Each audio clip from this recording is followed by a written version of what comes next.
The Entertainer ja B osa sõrmestus.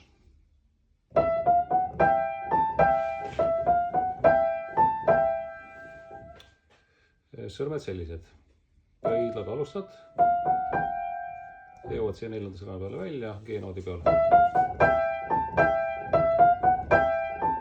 Ja siin on siis topeltnoodid. Tegelikult originaalis on suisa, aga nii praegu ei ole vaja mängida. Nüüd käsi uude positsiooni 5. sõrmega ja C-tuuri kvartsekstakord pööre alla. Sõrmed, nüüd peale pöialt tuleb teine sõrm ja uuesti pöial.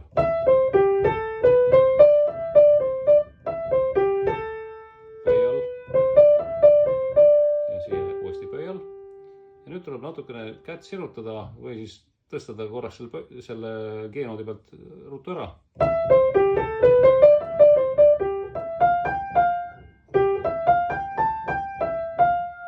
Ja jõudsime uuesti siia sarnase käigu juurde tagasi.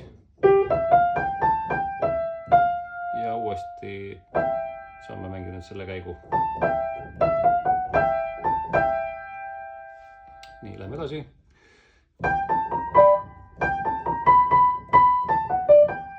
Kõigepealt see käik ühehäälselt. Siin võib mängida nii ja naapidi, et kas alustad teisega või pöidlaga, aga vaatan, et pöidlaga nii on täitsa okei. Ja nüüd tuleb D-tuuri käik alla. Nüüd vähekene keerukam variant, kus on siin akordihelisid ka meloodias. Siis peaks alustama teise sõrmega, et siis me jõuame nagu 5. sõrme peale. Ja siis G-tuuri kvartsekstakordini välja. Ja nüüd on meil siin meloodia all veel D7 terts ja septim.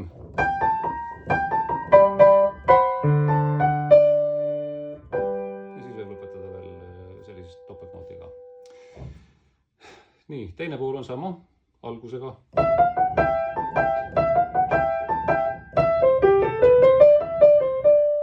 Nii, siin on nüüd pikk noot.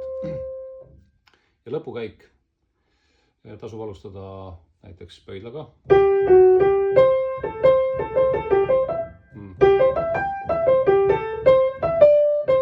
Ehk siis pöial siia, siis siia tasub panna 4. Nüüd tuleb C-tuuri käik alt üles ja ülevalt alla. Ja nüüd tuleb A-molli käik ja siis D ja C.